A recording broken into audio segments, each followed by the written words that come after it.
Bonjour, je vais corriger l'exercice 4 du TD17. Cet exercice ressemble à l'exercice 3. On va de nouveau compter les photons pour un éclairement, une puissance donnée. Alors on suppose là qu'au niveau du sol, on a une puissance de 500 watts par mètre carré. C'est tout à fait l'ordre de grandeur. Quand il fait vraiment très en plein été, lorsque le soleil est de plomb, on va monter jusqu'à 1000 watts sous nos latitudes. Et donc 500 watts, ce serait, on va dire, une belle journée. Avec du soleil, mais pas un soleil de plomb, quoi.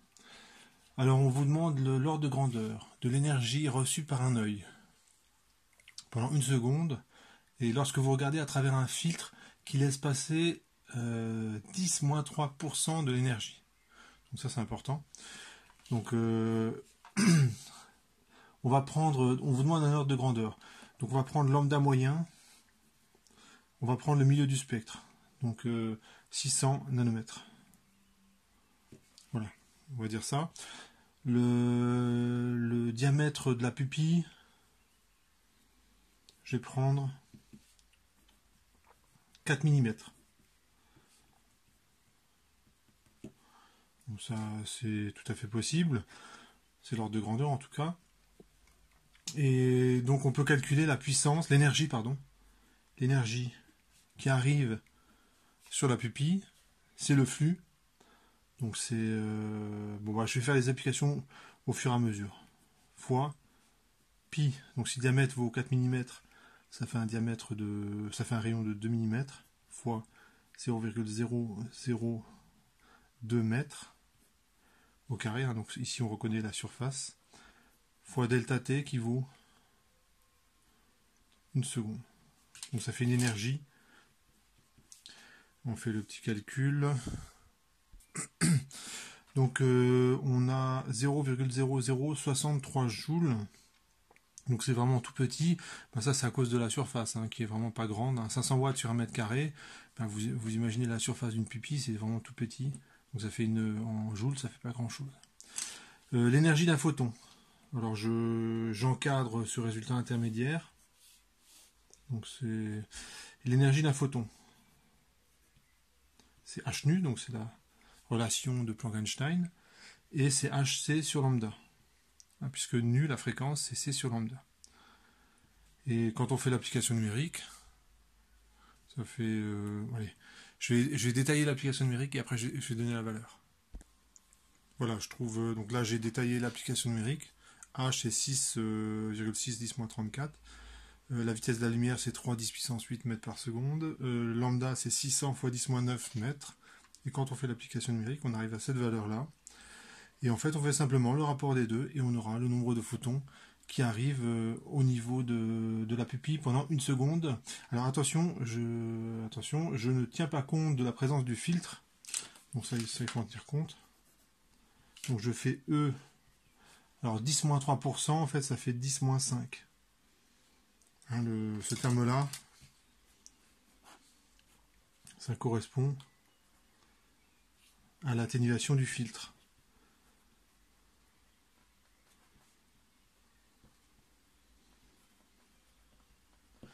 Qui est de 10-3%.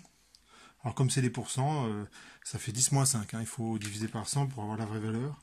Je divise par epsilon du photon. Et je trouve n égale. Voilà, j'ai fait l'application numérique. Je trouve 1,6 fois 10 puissance 11 photons. Donc évidemment c'est un nombre très important. Donc c'était prévisible. Voilà, donc la question, est-ce que j'ai répondu à la question? Donner l'ordre de grandeur. Alors l'ordre de grandeur, on va dire, c'est 10 puissance 11. Hein, s'il fallait donner un ordre de grandeur, on va dire 10 puissance 11 photons. Donc ça veut dire 100 milliards. La pupille... j'ai pas lu l'énoncé en entier. La pupille a alors un diamètre de D égale 2 mm. Moi j'ai pris un diamètre de 4 mm. Donc en fait, il faut que si je divise par 2 le diamètre, je divise par 4 la surface. Donc ça ferait plutôt 10 puissance 10. Enfin, il faudrait diviser ce truc-là par 4. Donc ça ferait 4 10 puissance 10 photons. Bon, écoutez, je ne change pas l'application numérique. De toute façon, c'est pas très important. Ça ne change pas drastiquement l'application numérique. Question petit b. Alors, estimer combien... Ah bah j'ai fait la question A et B en même temps. L'énergie, donc ça c'est la réponse à la question petit a. Et là j'ai la réponse à la question petit b.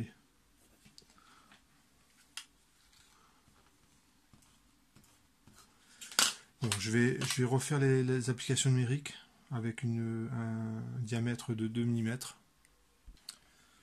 Voilà, donc j'ai refait l'application numérique. C'est vrai que lorsqu'il y a beaucoup de lumière, la pupille, elle est pas complètement ouverte.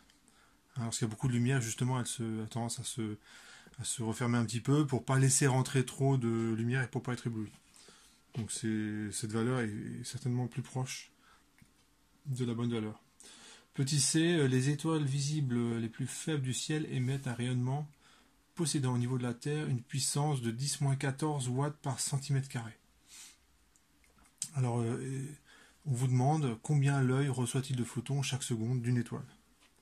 Donc en fait, cette question-là ressemble comme deux gouttes d'eau à la question, aux questions qu'on posait dans l'exercice 3.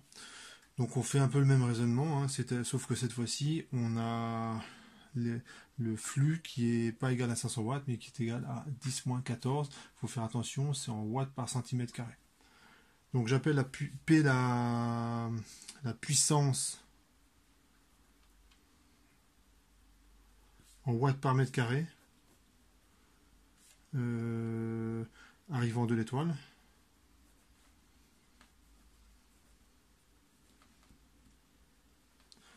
Et donc c'est 10-14 watts par centimètre carré. Il faudra faire attention au niveau de l'application numérique de transformer ça en watts par mètre carré. Le nombre de photons, donc c'est la puissance que je reçois, fois la surface de la pupille, où R c'est le rayon de la pupille, fois la durée. Alors la durée c'est une seconde, hein, d'après l'énoncé. Et je divise par l'énergie d'un photon, donc Hc sur lambda. Ça fait P pi R carré delta T lambda sur Hc. Et quand on fait l'application numérique, alors je vais encadrer ce résultat, et on peut faire l'application numérique. Voilà, je trouve 951 comme pour l'application numérique. Donc comme on raisonne en ordre de grandeur, bah, je vais prendre 1000. Alors juste une chose, la puissance ici, qui apparaît ici, hein, c'est 10-14 watts par centimètre carré. Comme il y a 10 000 centimètres carrés dans un mètre carré, ça fait 10-10 watts par mètre carré. Donc je répète, dans l'énoncé on vous dit que P ça vaut 10-14 watts par centimètre carré, mais il faut le convertir en mètres carrés. Donc comme il y a 10 000 centimètres carrés dans un mètre carré, on passe de 10-14 watts à 10-10 watts par mètre carré. Donc il faut juste faire attention quand vous faites l'application numérique pour trouver la bonne valeur.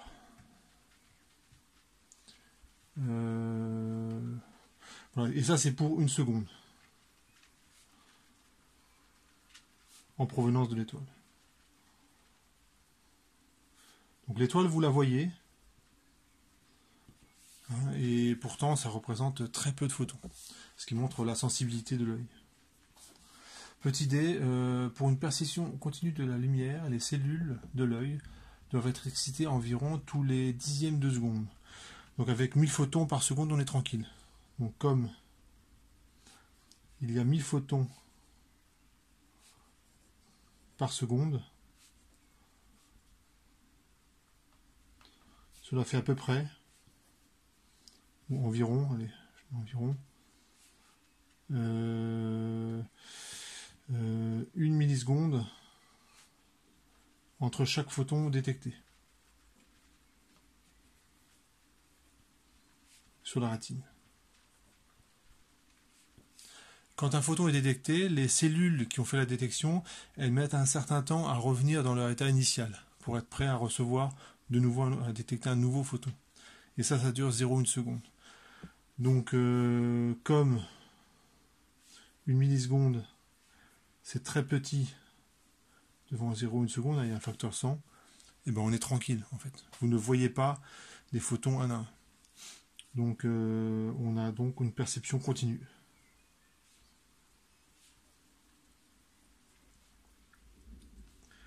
Alors, ça ne correspond pas forcément à votre expérience. Je ne sais pas si vous avez déjà pris le temps de regarder les étoiles la nuit, vraiment les observer un petit peu plus attentivement que d'habitude. Vous voyez qu'il y a un petit scintillement.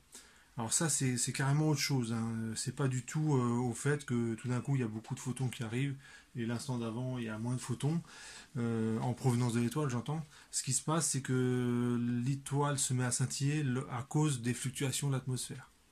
Hein, vous avez toujours, le soir, le sol est plutôt chaud, hein, l'air est plutôt frais, et donc vous avez des mouvements de convection, il y a un peu d'agitation au niveau de l'atmosphère, et les rayons qui proviennent de l'étoile, qui traversent une grande épaisseur d'atmosphère, et ben ça finit par dévier un petit peu les rayons lumineux.